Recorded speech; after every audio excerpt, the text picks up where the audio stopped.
Hai pecinta sepak bola tanah air. Kali ini Timnas PES akan menyajikan berita pilihan untuk kalian. Di antaranya, publik Korea ungkap faktor X yang buat Timnas gacor. STY harus perbaiki beberapa hal sebelum masuki round ketiga. PSSI siapkan langkah khusus untuk proteksi pemain timnas dari bully netizen. NEC Nijmegen soroti Kelvin Verdonk yang bakal buru tiket Piala Dunia. Jadi, simak terus berita Timnas PES selengkapnya.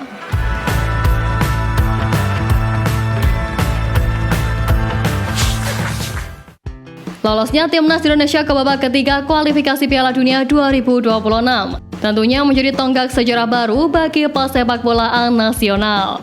Bagaimana tidak, skuad Garuda yang terseok-seok di awal babak kedua justru lolos ke babak ketiga untuk pertama kalinya dalam keikutsertaannya di ajang kualifikasi Piala Dunia. Di sisi lain, ada beberapa hal yang tentunya perlu dievaluasi oleh Sintayong dan punggawa Timnas Indonesia sebelum berjibaku di babak ketiga nanti yang direncanakan akan mulai digelar pada bulan September mendatang. Tumpulnya di sektor lini serang Timnas Indonesia seakan-akan menjadi permasalahan yang tak kunjung menemukan jalan keluar.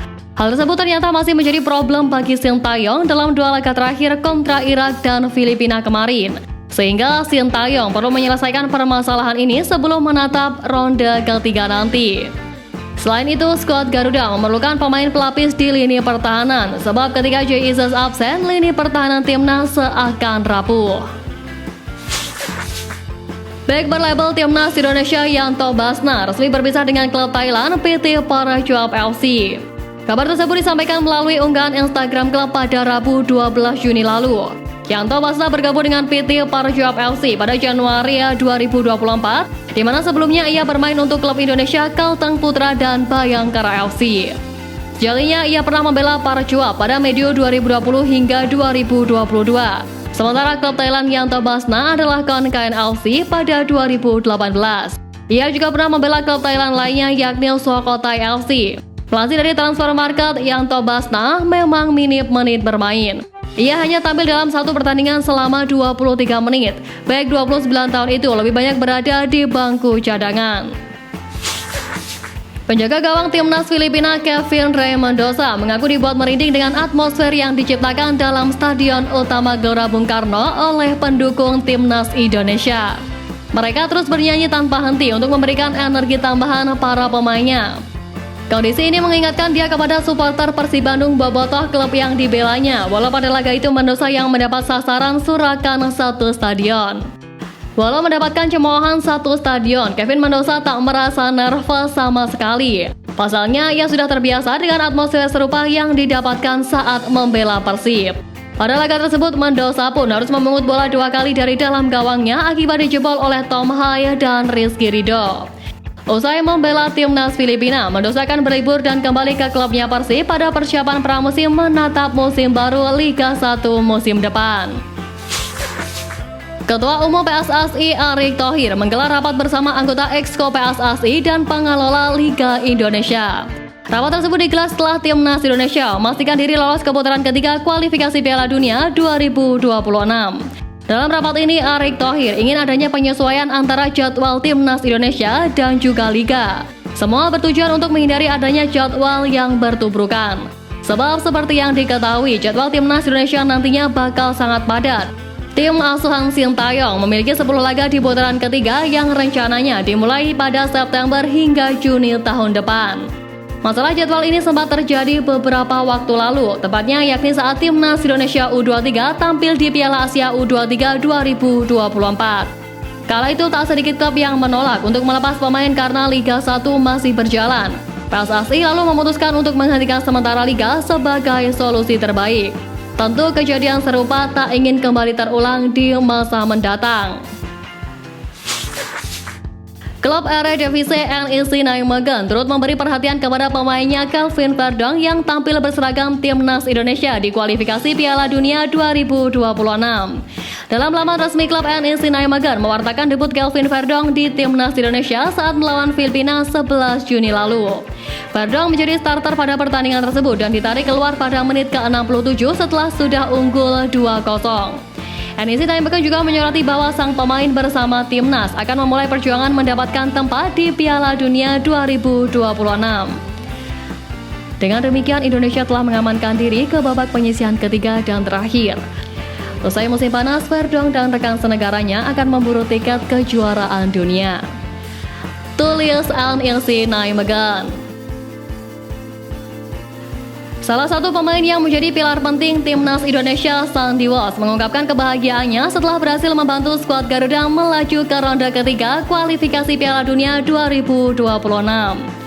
Pemain yang saat ini bermain untuk klub Liga Belgia KV Mechelen itu terlihat mengunggah foto selebrasinya dengan pemain dan fans di akun Twitter pribadinya. Sandy Walsh juga menyinggung catatan sejarah baru yang berhasil diukir oleh Timnas Indonesia. Kita membuat sejarah, kualifikasi Piala Dunia ronde ketiga memanggil. Tulis Sandy Walsh. Pada dua laga terakhir skuad Garuda di kualifikasi Piala Dunia lalu, Sandy Walsh masih menjadi andalan dari pelatih STY untuk mengisi pos bek kanan. Sintayong menurunkan Sandy Walsh sebagai starter pada laga menghadapi Irak sebelum digantikan pada menit ke-65. Sementara di laga kontra Filipina, Sandy Walsh baru diturunkan pada menit ke-84 menggantikan Asnawi Mangkualam. PSSI memprioritaskan literasi terkait penggunaan media sosial untuk memberikan kenyamanan bagi para pemain Timnas Indonesia maupun pemain-pemain klub di tanah air. Kami mau kasih pelatihan kepada pemain-pemain kita di Timnas ini dan nantinya kepada pemain klub. Bagaimana menggunakan media sosial dengan baik, ujar anggota EXO PSSI Arya Sinulinga melalui Instagram Kamis 13 Juni lalu.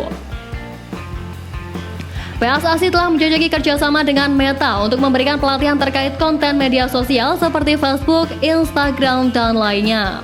Arya mengatakan pelatihan bermedia sosial penting bagi para pemain timnas maupun klub agar terhindar dari bullying, diskriminasi, rasisme, maupun kekerasan secara verbal dan tulisan.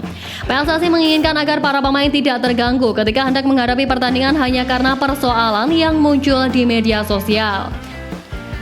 Arya berharap adanya pelatihan dapat membuat media sosial di Indonesia khususnya tentang sepak bola semakin baik dengan isi yang konstruktif. Ia juga mengajak seluruh elemen masyarakat di tanah air agar menggunakan media sosial secara bijak dengan menghindari hal-hal yang merusak citra sepak bola Indonesia. Lolosnya Timnas Indonesia ke babak ketiga kualifikasi Piala Dunia 2026 menjadi bukti bahwa sepak bola Indonesia berada di jalur yang tepat. Dengan kepemimpinan Sintayong dan kerjasama semua pihak, mimpi untuk membawa sepak bola Indonesia ke puncak prestasi bukan lagi hal yang mustahil. Bahkan media Korea Selatan MK Sport memuji Sintayong dengan menyebutnya penyihir yang membawa keajaiban bagi Timnas Indonesia. Di bawah asuhannya, Garuda menunjukkan peningkatan performa yang signifikan. Keberhasilan ini tak lepas dari strategi dan program pembinaan Sintayong yang fokus pada pengembangan pemain muda. Hal ini terbukti dengan prestasi Timnas Indonesia U23 yang meraih peringkat keempat di Piala Asia U23 2024. Mari kita terus dukung Timnas Indonesia dalam perjalanannya di babak ketiga kualifikasi Piala Dunia 2026. Dengan semangat Garuda yang membara, kita yakin Indonesia mampu meraih hasil gemilang dan mengharumkan nama bangsa di kancah internasional.